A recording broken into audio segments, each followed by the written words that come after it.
that's getting up there. Another player to keep an eye on, I thought this was a really cool tweet, as PFF tweeted out, Jacob, the defensive players who would take the biggest step forward in 2025. So this is their predictions for most improved player by position, okay? Defensive line, they're saying Jerzon Newton. You guys know we were big on him in the draft the year he came out. Kayvon Thibodeau at the edge position. Tyrese Knight out of Seattle at linebacker. Kool-Aid McKinstry, cornerback out of New Orleans Saints. And then our very own safety, Javon Bullard. This is per Thomas Valentine over at PFF. Want to get your take on it, man. I think there's a realistic shot that Javon Bullard ends up being the most improved player by position. I mean, he definitely underperformed last year. I think we would all agree, right? No matter what metric you look at, that'd be pretty cool to see him just – how awesome would it be for him to leapfrog Evan Williams as much as we like him? What if Evan Williams plays at the same level he did last year and Javon Bullard plays so damn good that he ends up passing Evan Williams up on the depth chart? Well, you're in real good shape at the safety position if that's the case. Yeah, absolutely. The only issue I have here is it's just where does he fit in, minus an injury, or like you said, him just absolutely coming out of the gates, just swinging for the fences, because I really do. You guys know I was the number one fan club of the Javon Bullard fandom there. That was my guy. And I thought he played decent. I didn't like certain snaps from what I saw from him.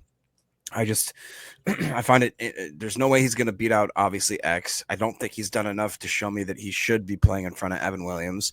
Even guys like Zane Anderson have come through in the crunch and shown me that they can be consistent.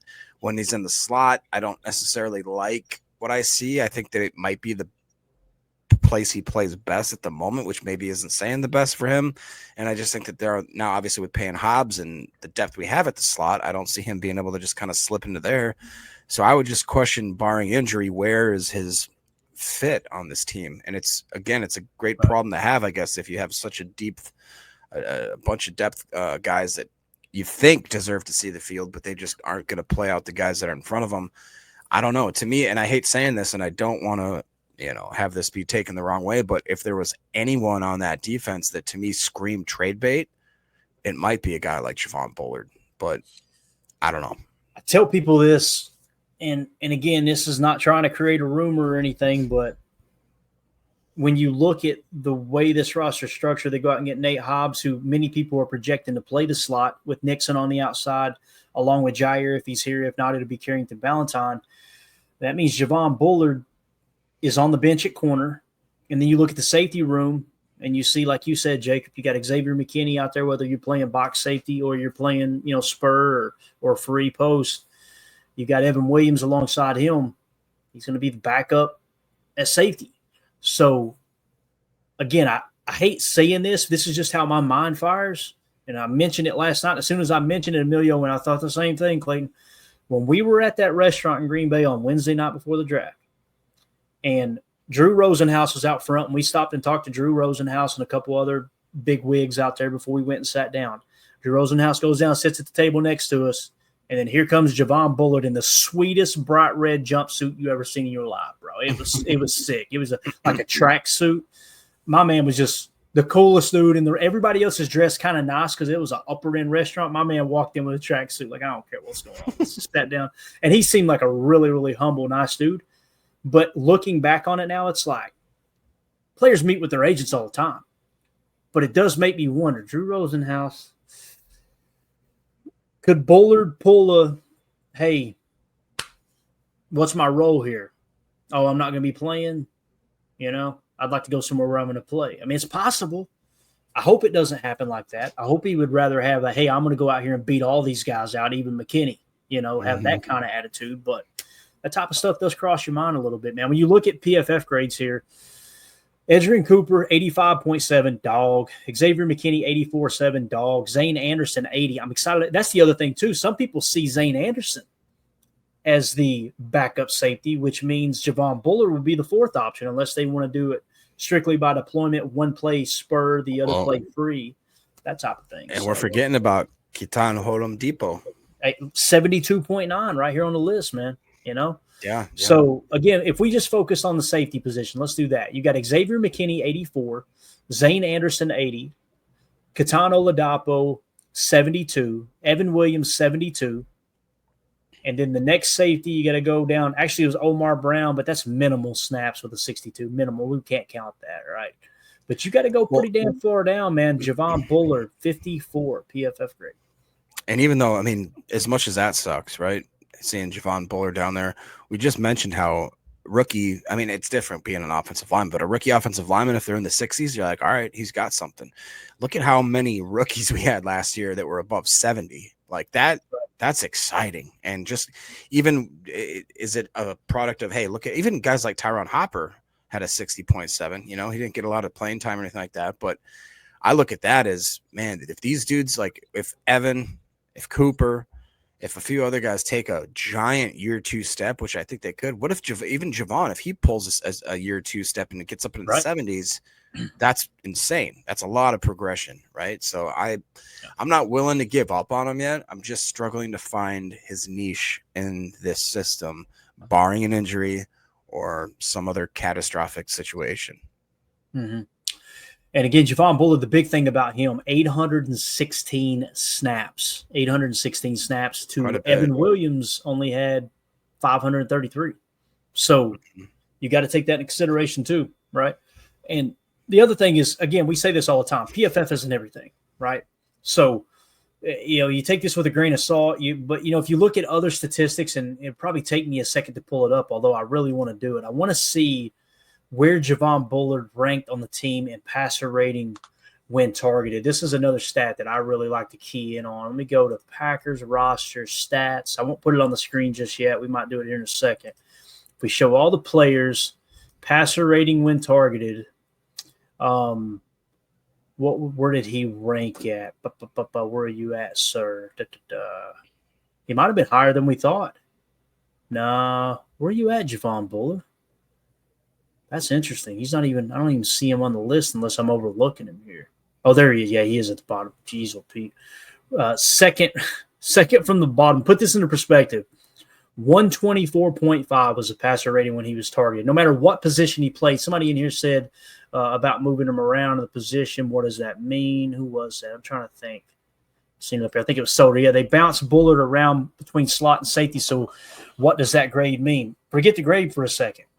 When he was targeted on the field, all right? And again, I'm not trying to pile on to Javon Bullard, but if you see it, you got to say it.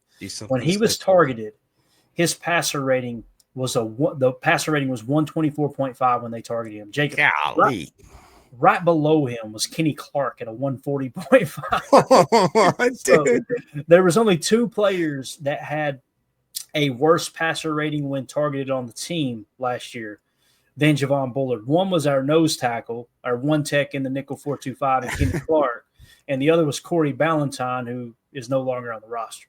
So, you know, take that however you'd like. Now, if we looked at Catano Ladapo, granted, not near as many reps. He only played 64 snaps, but his was a 39.6. Xavier McKinney, 59.0. Evan Williams, when targeted, Jacob, 67.5, man. Wow. So that's what I mean by PFF isn't everything.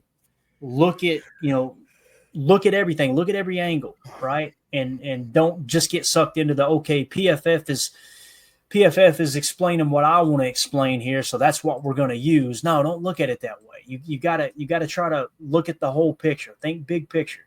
It's very, very important in this regard, or else you're just cherry picking stats to meet your argument. Here it is right here in this ranking.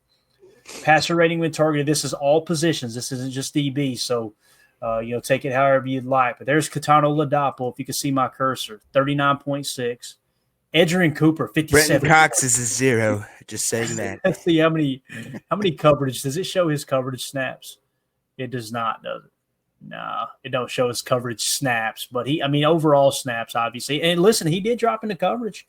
He kind of did what Iningbare did from time to time when we call that 55 drop. What's his number? 57. So we would call it 57 drop. Sounds like a nice whiskey or something, doesn't it? Down here in the great state of Tennessee. But Adrian Cooper, 57.1. Xavier McKinney, 59. Evan Williams, again, 67.5. The point there was, Carrington, I'm telling you, is way underrated. That's why I'm not freaking out if Jair Alexander isn't a Packer. Like, you go and look at how he played last year. If it was the year before, I'd go, whoa, at all costs bring back Jair. But I seen enough of Carrington last year that I went, I don't know, man. This dude plays schematically sound. The knock on Jair Alexander is he'll improvise, man. He'll say the pick 6 in Tennessee, he was not supposed to jump that route. I'm just telling you right now. I seen it from the stands, seen it on the tape later. He was not supposed to jump that route. It worked out. Another example was the Philadelphia game week 1. He got an interception there. He broke off his coverage there. Luckily, it worked out. I guarantee you, even though he got the interception in the end zone, they probably gave him a -2 grade in the meeting, right? That stuff's important. Now, another example in that very same game in week 1, him biting on the double move with A.J. Brown rather than playing, technically sound, he got his butt cooked, right, deep for a touchdown because he bit on the double move as opposed to just playing your your assignment, I guess you could say. So, yeah, Carrington Valentine, nothing to shake a stick at. But I want to point out with Evan Williams, a 72 PFF grade. When you get a 72 PFF grade as a rookie, again, you grade out in the 60s, it's good as a rookie. You grade out in the 70s, that's suggesting something great. You're grading the 85s. Yeah, and then oh my God, no doubt. And then you look at the passer rating when targeted at 67.5 for Evan Williams. I would feel way more comfortable with Evan Williams being the starting safety along with Xavier McKinney until he proves otherwise, right? But like Mark Tauser says, the higher you're drafted, the less you have to prove, Like first-round picks have to prove over and over and over they do not belong, as were seventh-round picks, or in this case with Evan Williams, a fourth-round pick, or wherever he was taken. You're constantly having to prove you do belong. Is how he was a fourth. Was it fourth? That's what I was thinking. So again, Jair Alexander 77.6, not bad, right? And when you couple that with the PFF grade, he had a pretty solid PFF grade if I remember correctly. So, but Carrington Valentine 69, he had a better passer rating when targeted than even Jair Alexander did last year. So, anything else you want to look at in terms of these players that are on the screen right here, Jacob? Anything at all? No, to me, I keep, like you mentioned, every time I look at certain stats, certain metrics, Carrington Valentine just pops off the page to me as somebody that does not get enough credit. And kind of like you said, worst case scenario, if Jair isn't in camp, if he's not on the Packers 53 this year, I'm weirdly confident in the fact that Carrington Valentine can at least hold down one of those perimeter cornerback positions. Yeah. And back to Javon Bullard, Coach Lynn says it's probably better just to keep him. I wonder what their vision was for Bull when they drafted him. I think it's exactly what you've seen in college. If you guys will remember, he played really, really good in the slot the year before he came out. And then the year he came out, he played the safety. And I think they seen that tape and said, this dude can do both and do it at a high level, right? And it just didn't work out for his rookie. And it's just his rookie year. We gotta slow the roll. I got you. But I'm saying I could give a rat's ass where they're drafted. I want the best 11 on the field. That's just how I see it. And that's just like with Jair Alexander. I'm not saying Carrington Valentine is better than Jair Alexander. You'd have to be a moron to truly believe that based off of what we've seen up to this point. However, if you could convince me Carrington's better than Jair, I don't care about the name. I don't care about the superstar status. Give me the best 11 on the field. That's what I'm wanting. So, yeah. All right. Anything else, Jacob, on that? No, sure. All right. Let's. I'm